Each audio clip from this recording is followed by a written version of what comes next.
La grenouille et le rat. Tel, comme dit Merlin, quid ingénier autrui, qui souvent s'engénie soi-même.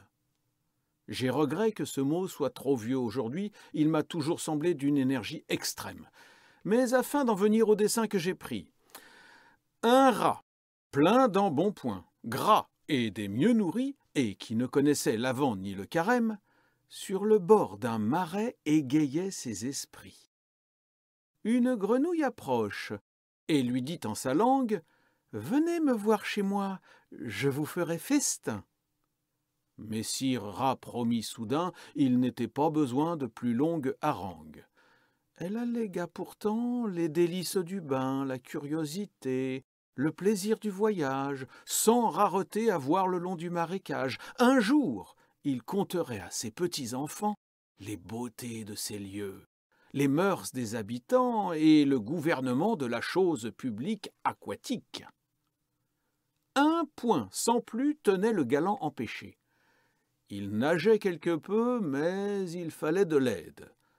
La grenouille, à cela, trouve un très bon remède. Le rat fut à son pied par la patte attachée. Un brin de jonc en fit l'affaire. Dans le marais entré, notre bonne commère s'efforce de tirer son hôte au fond de l'eau, contre le droit des gens, contre la foi jurée, prétend qu'elle en fera gorge chaude écurée. C'était à son avis un excellent morceau. Déjà, dans son esprit, la galante le croque. Il atteste les dieux. La perfide s'en moque. Il résiste, elle tire. En ce combat nouveau, un Milan qui, dans l'air planait, faisait la ronde, voit d'en haut le pauvret se débattant sur l'onde. Il fond dessus, l'enlève, et, par le même moyen, la grenouille et le lien. Tout en fut.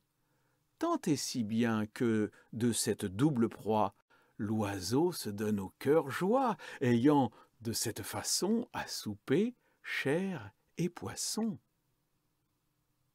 La ruse la mieux ourdie peut nuire à son inventeur. Et souvent, la perfidie retourne sur son auteur.